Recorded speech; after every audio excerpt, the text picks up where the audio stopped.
look at this. On time and everything. Oh boy.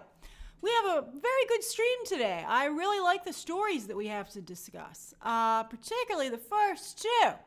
I filmed my Hillbilly Elegy review. It will go up this evening. I will finish editing it once the stream is complete, but I wanted to try and get it up, and I did at around the usual time, 4 p.m. Hello, everybody.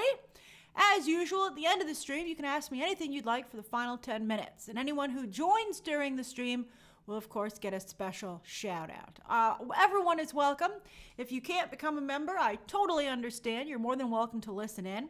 But if you can become a member, it's really appreciated. I love being able to talk to you and interact with you. And it does help me out, especially during the pandemic. So thank you very much. Oh, yeah, Keith, I'll try and bring back the shout outs. Thanks for reminding me.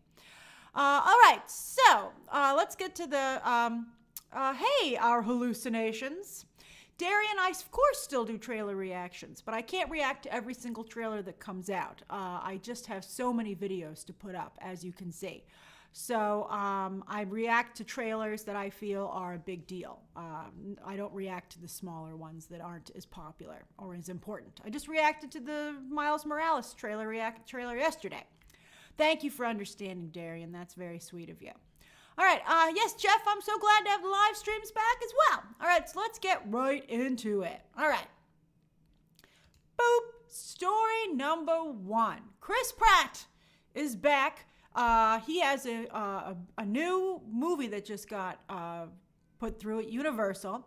And so we're going to have an interesting, fair discussion about this situation. So, of course, Chris Pratt had a little bit of controversy recently, right?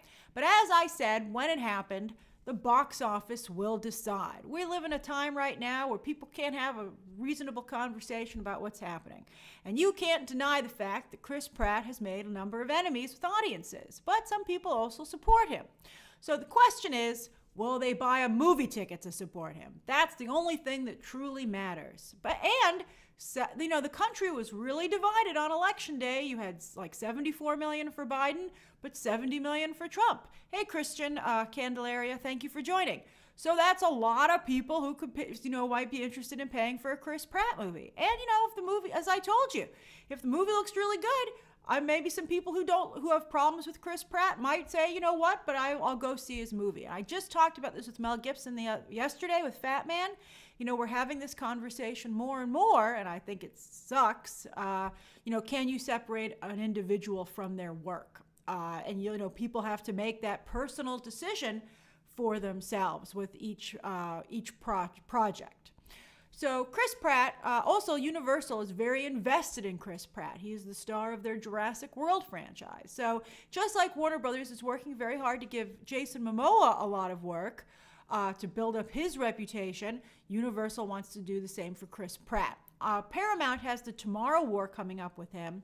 That's now set for July 2021. But as I recently said in my video about what movies should go to streaming, I think Paramount should put that on streaming. I think it would do, or in theaters right now. I think it would, the ones that are still left open, but I think it would do quite well. But anyway, Universal just signed a new deal with Chris Pratt to do a remake of a movie called Saigon Bodyguards. And that's a still from the film that I put right there on the top there. Now, Saigon Bodyguards is a comedy, a really silly comedy, like really out there, like the Japanese game show version of a movie. But it's about I'm sure it won't be like that.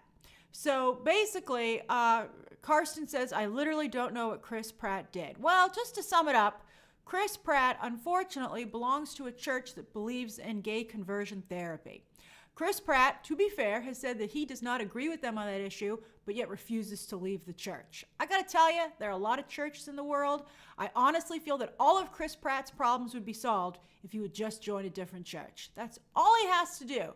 And the fact that it's such a small thing and he won't do it is what I find very odd, right? I mean, no one's saying he can't be religious. No one's saying he can't be conservative.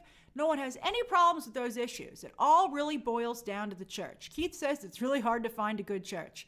It can't possibly be a good church, Keith. It believes in gay conversion therapy. So it's really odd. And it has a very weird Madeline Madeline is a pastor, but the head of the Chris Pratt church is a very odd individual. So, I can understand choosing a church is a very personal thing, but I think that I think this church is a real problem for Chris Pratt. And the fact that he would put it over how everybody else feels is very odd to me. That's all he has to do. Mika, he is also married into the Schwarzenegger family, but, everyone loves Arnold right now. So, and there's a good example of someone who's been able to make a bit of a comeback. I don't think he'll ever get to the degree that he once was, but I really honestly feel that if Chris Pratt just joined a different church, he'd have no more problems if he just said, and he made it public. He was like, hey, everybody, I can see that my situation is causing people a lot of problems. I've decided to join a new church, and I guarantee you, everyone would love him again. That's all he has to do. And the fact that he doesn't do it really confounds me. Kevin, you did point out that Tom Cruise is a Scientologist, and that is also odd as well. But he's gotten past that, which is interesting. But not in all of his movies. His movies, only really the Mission Impossible movies are still doing really well. All right, so anyway, back to Chris Pratt. So what's this Saigon Bodyguards movie about? So it's about two bodyguards. One is a goof-off, which will obviously be the Chris Pratt character, and the other is a straight arrow. He's a really tough guy, and they work together, and they're bodyguards. They go to pick up their client at the airport, as you can see there, and he gets kidnapped. He's a high-profile client, and so they not only have to find their client, but they hire a body double to fill in for him for the time being. And in the original movie, both the client and the double were played by the same actor. So that's going to be an important third role to cast here. I bet they gender bend that character and make it a woman. I would, to balance out the cast. It's a little like Rush Hour Toon Dude 19. That's a good comparison. And also, Josh loves movies. We're on the same wavelength. I was thinking of bringing up The Hitman's Bodyguard as well, because we already have a Bodyguard movie franchise. They've had one, and they have another one coming out as soon as the coronavirus will allow it to be released. So this is a global film. It is being structured to do well on the global stage, because not only does it co-star Chris Pratt, but Wu Jing has been cast as his co-star. And a lot of Chinese actors have a little bit of a problem with, English. I don't have a problem with it, but, I really thought it was disrespectful that Jet Li was dubbed over in Mulan. Wu Jing, this is a big break for Wu Jing, but Wu Jing ain't a nobody. Wu Jing stars in the Wolf Warrior franchise in China, which, as many of you I'm sure remember, Wolf Warrior 2 is the highest grossing non-English language film of all time. It made about $877 million in China alone. That's a really big deal. So Wu Jing will be his co-star. Now, Chris Pratt is producing this remake along with the Russo brothers, who were consultants on Wolf Warrior 2. This, to me, sounds absolutely fantastic, and if I were the head of Universal, I would go to Chris Pratt and I would say, please join a new church, and then we can all be happy and you can do whatever you'd like. I think this could do quite well. I'd have to see a trailer. I have to see how the rest of the cast shakes out. There are love interests for both characters, but I think today in 2020 or whenever this movie comes out, to have the only female characters in the movie love interests would not work so well. I would restructure it and have the client be a woman and see who they decide to go with. And then you could have maybe that person be a love interest and the double be a love interest and get rid of there's supposed to be a sister of one of them that's dating one of them. And it's, if you watch any Asian films, they're very different in terms of story structure. Also Bollywood movies. I've seen Bollywood films, and they have multiple genres in the same film. You're like, is this the same movie I started watching? It's fun, but it's just very different. And Chinese movies, like for instance, I remember watching The Mermaid. They're very different films. I mean, they're tonally very different and structurally very different. So this will have to be very different to be a film that would play in the West. But I think this could do quite well. Does this sound good to you guys? What do you think? Would you see this film?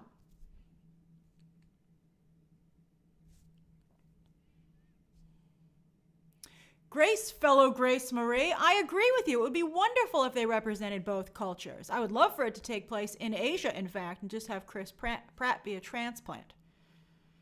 Yeah, a lot of you are pretty interested in it. Zacharias says, I'm pirating it. That's a good compromise.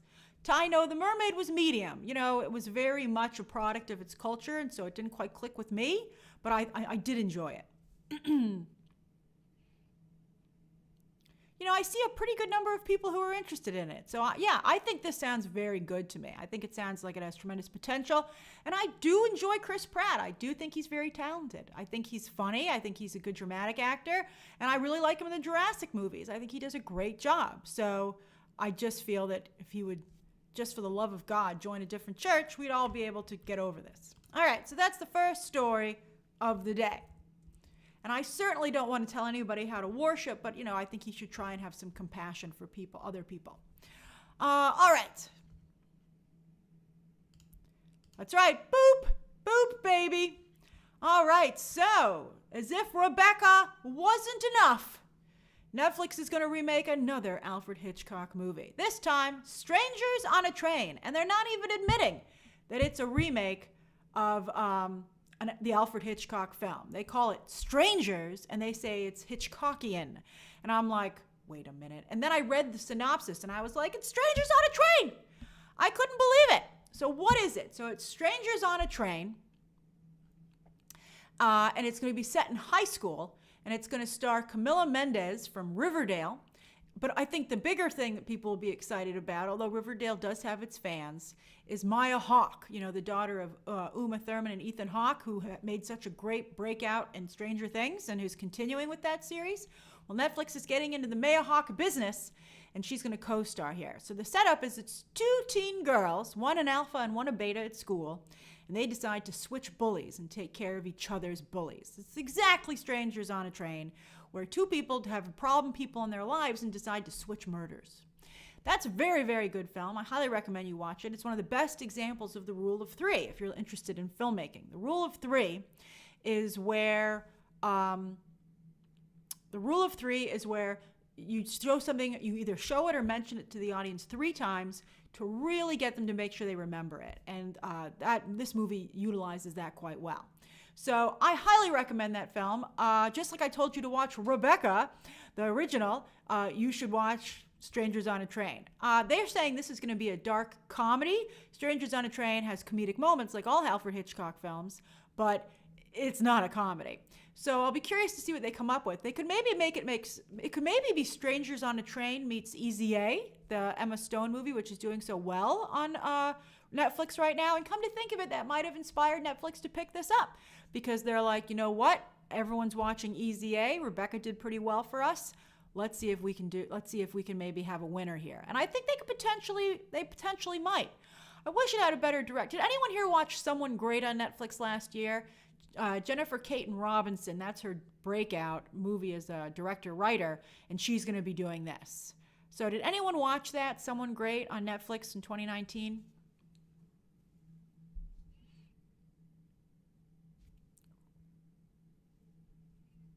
Lloyd Lester's like, I did not.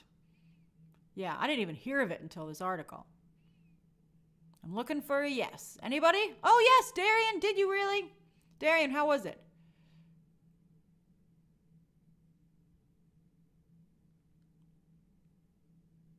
That's right, Sean. Easy A on a Train. I like that. So anyway, we'll see. We'll see what happens, but that's this movie. I'm not going to lie. I will watch it and review it and pay attention to it. I think it's a new, easy thing for Netflix to get attention for their projects by remaking Hitchcock classics. If it just gets people to watch the original Hitchcocks, I'll be happy. I love Hitchcock so much.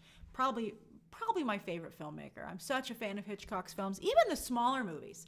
Like, I Confess. That's such a good movie. I watched that a few years ago. I just watched Rear Window again the other day. I wanted something light to watch, and it's, again, as you know, one of my favorite movies of all time.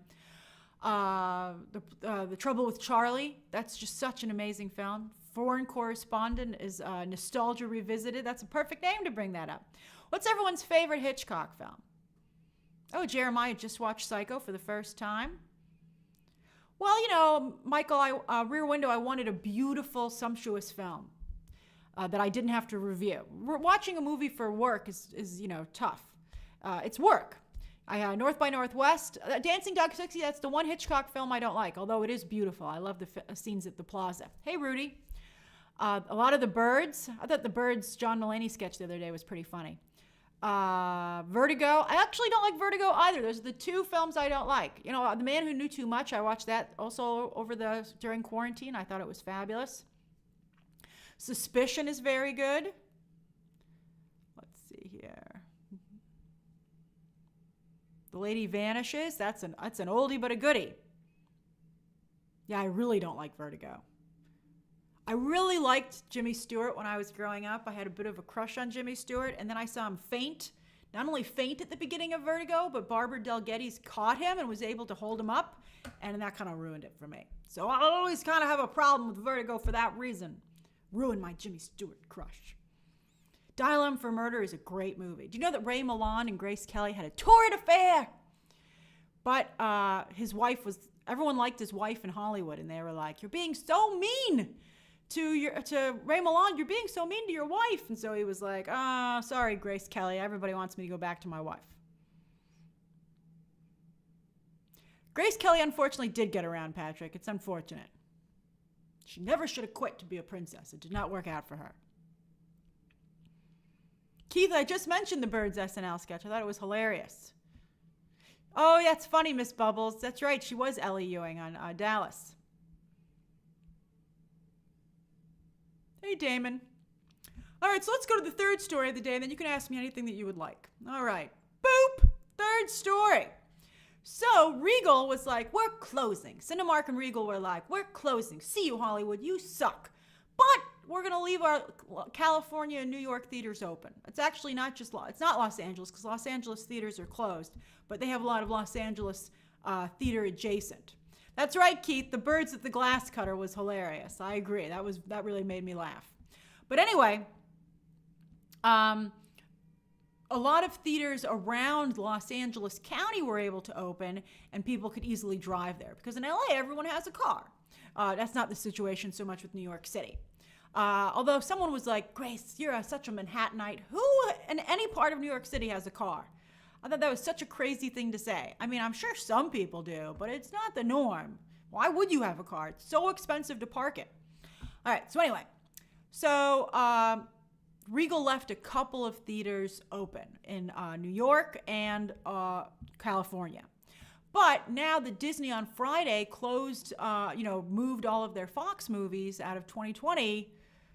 Regal's like, we can't keep, they had 18 locations left in the United States still open. So they got rid of them. They're closing them. The trades were pretty disparaging about it. They were like, you jerks, they're trying to put on a good face. I just don't think it's going to work. As I told you, I don't think you're really going to have any movies probably till March 2021.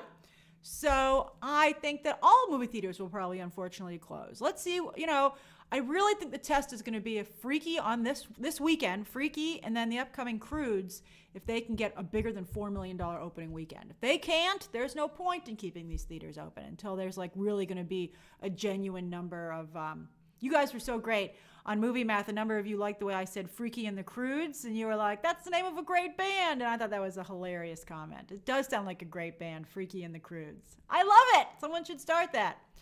I cannot play any musical instruments, so it will not be me. So anyway, Also, sure enough, as I predicted on Monday, so the Movie Theater Association said to Congress, please, for the love of God, give us some financial relief. They said for all stages, not just theatrical, but, also like stages where they have live performances, etc. They're not going to get any cash from Washington until there's a new president on January 20th. So, but they're starting to try and make the maneuvers. We'll see what happens. I think that there are so many problems and so many financial difficulties that people have. I don't even know if a Democratic-controlled White House and if maybe the Senate, I don't even know if they would give money to movie theaters, to be honest with you. I think that they need to give so much money in relief checks, and so many people are upset about giving money bailouts. I mean, they were not going to bail out the studios. The studios don't need a bailout. I'm talking about bailing out the movie theater company, the exhibitors and their employees. And I'd be like, you can't use this money for your top executives. I'm talking about the people who work on the front lines, who have, day-to-day jobs. Those people need an income. But I mean, at the same time, they should be getting a stimulus check. And I think, I think they have to make sure that unemployment is really doing what it's supposed to. It's really a bad situation for everybody right now. I see horrible tweets about people who are afraid of losing their home. It's just really despicable that more isn't being done to help people financially. I mean, that's the only way you're going to help with the lockdown is if people don't have... I think a lot of what fuels a lot of the anger about a potential lockdown, going into more of a lockdown, is people's financial concerns. I think I've said this at the beginning of the pandemic. I feel pretty strongly that all rent should be put on hold. Zeester, did you say in your area, is Zeester on the stream today? I believe some countries in the Middle East just like put all bills on hold. Like, people shouldn't have to pay bills. Like, who would take someone's home during a pandemic? I think that's just appalling. And I think the government should have... Oh, Zeester's here. That's great. I think that the government really should have just put a freeze on all bills and been like, just run things for free for like 3 months, please.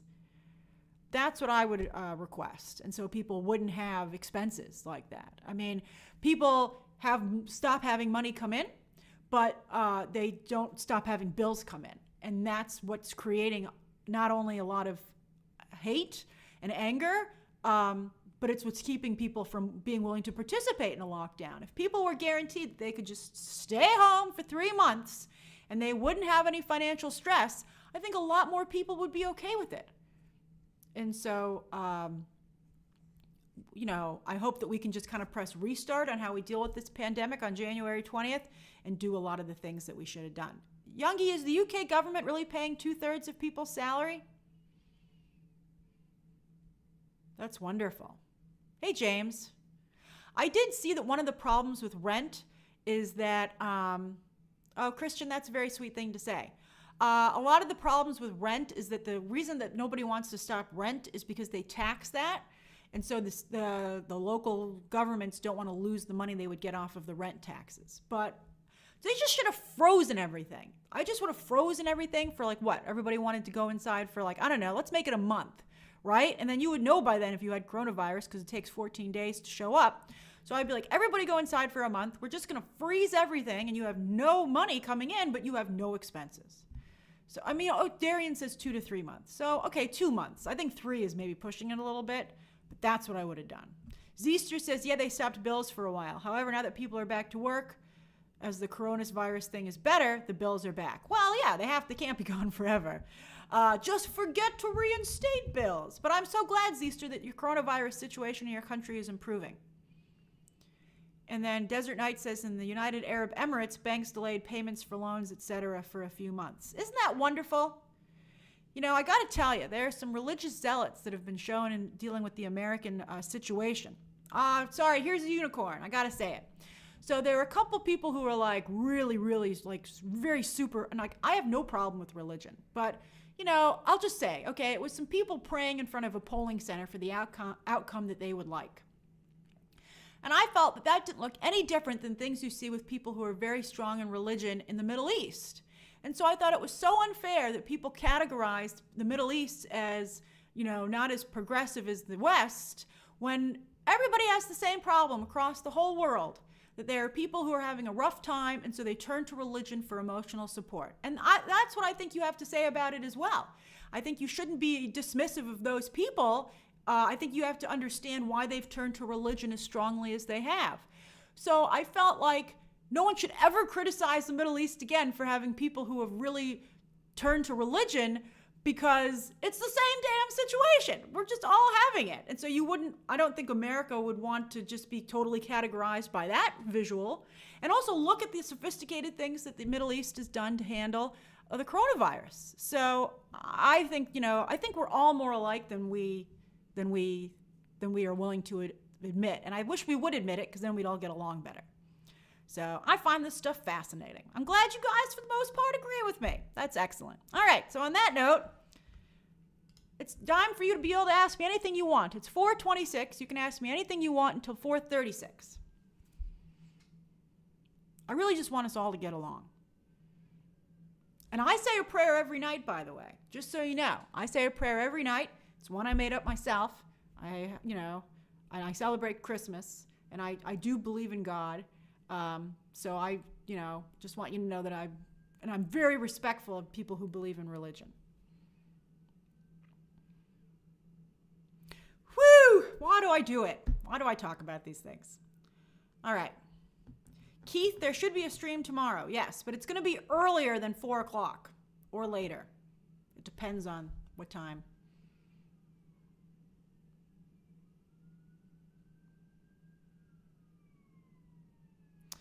Fellow Grace, I am excited for Umbrella Academy Season 3. And it's coming so fast. I'm so excited. Let's see here.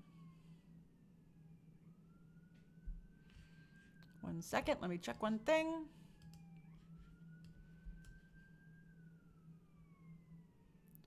Okay. All right, my source just got back to me while we were filming, and they say the Mads Mikkelsen thing, they do not believe it to be true. So, we'll see. We'll see what happens if the trades come out with the story, but I'm hearing that it is not correct. That's fresh off the press.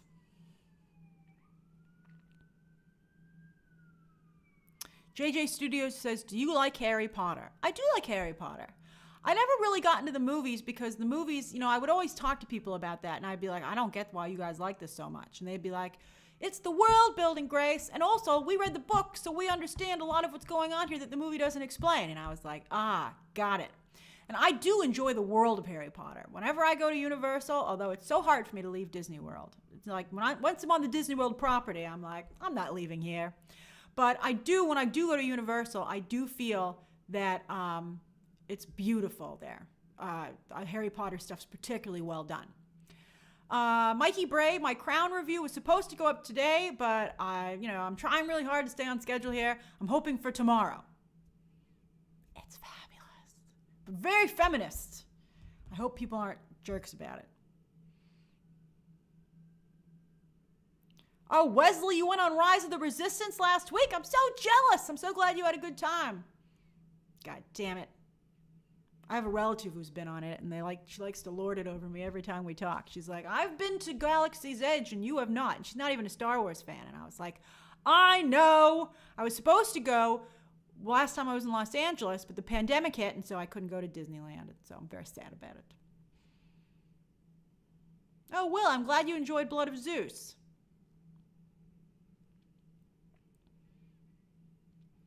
Oh, Josh loves movies. I did watch the Wild Mountain Time trailer. I thought maybe it was a parody trailer at first, but it's a real trailer. I don't know.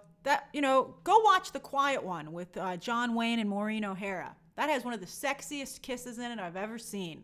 I was like, wow, that's a hot kiss. And for a classic film, no less. That's a beautiful movie about Ireland and stuff like that. And this one just looked to me like, it looked cute, but it didn't look like there was any chemistry between Emily Blunt and Jamie Dornan. I just didn't feel it. I was like, eh. And then John Hamm shows up. I'm like, what's happening here?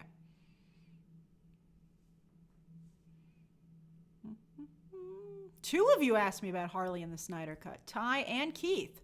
Well, I haven't heard anything about it, and there hasn't been anybody discussing it. But, it might happen. If Joker's there. Although I told you I'd really love Jared Leto to have a chance to stand on his own. Michael, I'm planning to also do my Mank review tomorrow as well. It's harder with these smaller movies that people aren't as interested in. It makes it not as big of a priority for me to get it up, unfortunately. Because, I'm running this from I have to put business thought, I have to think about these things from a business perspective for my own channel. Yes, I liked Bloodshot too. I thought it was a great movie, as you might recall from my review. It is the last film that I saw in a movie theater. I saw the press screening at Century City when I was in Los Angeles right before the pandemic hit. I had a great time. I got myself a soda and a popcorn, and I went to the Disney store at Century City beforehand, and I bought a bunch of stuff. It was fantastic. And I had such a good time with that movie. I was having a great time. I was like, this was so much fun. And a lot of people were pretty mean to it, but I'm glad that they're moving forward. It's hard for me to do an Oscar predictions video, Chesco. I'll make a note to do that in January. I think we're still too far out. Let me make a note, though. Where's my notes? Hold on, let me find it. For December, I have a note to do my usual top 10 movies and box office and most anticipated. And then in January, I will do Oscar predictions. Netflix.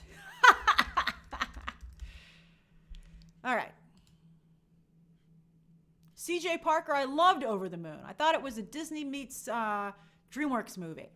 I really, really liked it. And I think it's a competitor, a legit competitor for Best Animated Feature.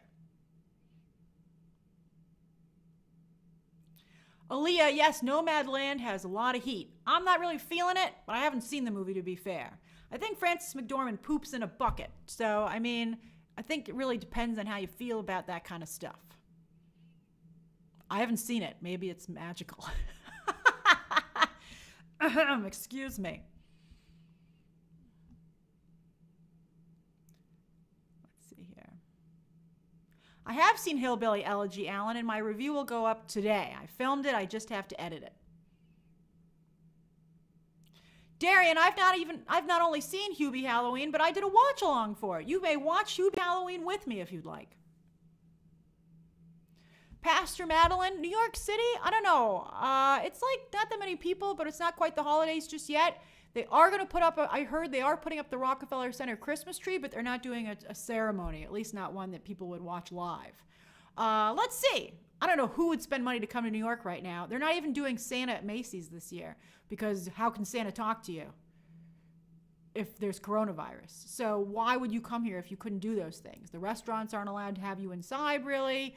You just really can't have the experience. So I would not, I would tell people, I'm sure you'll have locals from the tri-state area coming in maybe, but there are so many fun things to do at malls. I mean, in New Jersey and stuff, and Connecticut, there's really no reason to drive into the city, quite frankly. That's right, James, social distance Santa. What time did I say? 4:37? I love talking to you guys so much, I forgot. Patrick O'Donnell, I do not have a roommate. I've never had a roommate. I've been fortunate. I took a very long time to move out of my parents' house.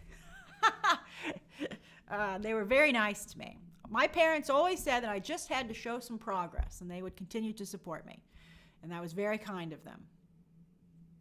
4:36? Oh, thank you, Stephen. Thank you for being honest. That's very nice of you. We'll go till 4:37 just to be good.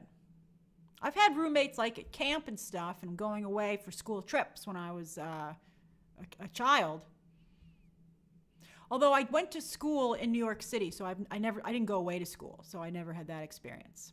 Although I did go and do a summer acting program where I got my own space, and my parents got me an alarm that would, to put under the door. It was a door stop, and if you placed down on it, it would go off. And so I was unpacking, and I accidentally set the alarm off, and it was so loud, and I was like, oh my God, I'm so embarrassed. Everyone's going to come running. No one came. There was no one there. I mean, it's not like they just didn't come because it was me. There was nobody in the area, and I guess they were like, oh, must just be some door alarm. And so they didn't feel like there was a reason to go. So I was like, at the very least, this alarm will wake me up. So that's how I felt about it. I would sleep with my pepper spray next to my bed, and I had my little doorstop alarm. I'm very safety conscious as a New Yorker. Miss Bubbles, I did predict Quibi demise, but to be fair, many predicted it with me. All right, we have 2 minutes left. Yeah, Josh, I always worried about college roommates being a psycho. I've seen a lot of movies, and I'm not going to sleep with somebody in the room with me who I don't know very well. Michael Campbell, Fat Man. Michael, I always enjoy your gifts on Twitter. I love it when you guys match your names here to your Twitter account so I know who I'm talking to better. Gives us more of a full experience. But Michael, Fat Man hits streaming on a week from today. Armando, I not only watched The Dead Don't Die, but I went to the premiere and I got my photo taken on the carpet. It was very cool. It was a neat experience. Posing on the red carpet is harder than you would think. And I even practiced, goddammit, and it was hard. It was very stressful. Mika, I'm not going to react to the Superintelligence trailer. I have too much to do, and it looks awful. I mean, it's just going to be, I don't even know if I'm going to review it, quite frankly. I mean, there's so much going on right now.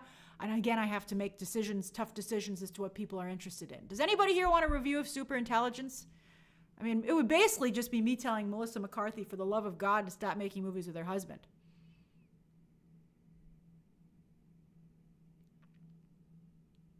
That's right, our hallucinations. Ted Lasso did have some very good red carpet tips.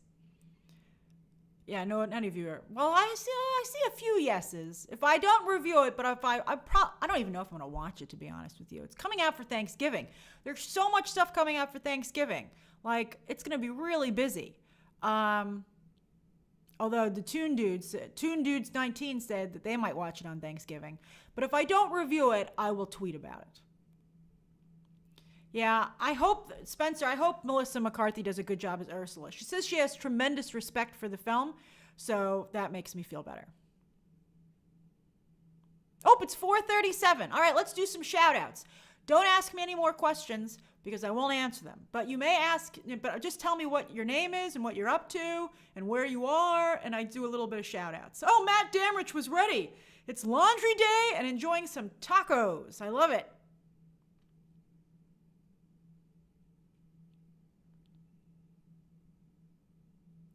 See here. Yes, that's very sweet of you. Fidel is in Memphis and just finished a virtual class, teaching a virtual class. Given by Gabriel is doing Spanish homework in Houston. Dancing Dog 60 is eating Utz chips in Boston. Oh, I love that. Oh, Pastor Madeline is sitting in my Christmas decorated living room. Oh, you don't waste any time, Madeline. I'm impressed. I'm going to put my Christmas decorations up right after Thanksgiving. Let's see here. Elliot's watching from home eating popcorn. Rudy is still moving into our new apartment in Minneapolis. Congratulations on your new place. Roy is setting his sights high. He's writing the great American novel in Westchester, New York. Good for you.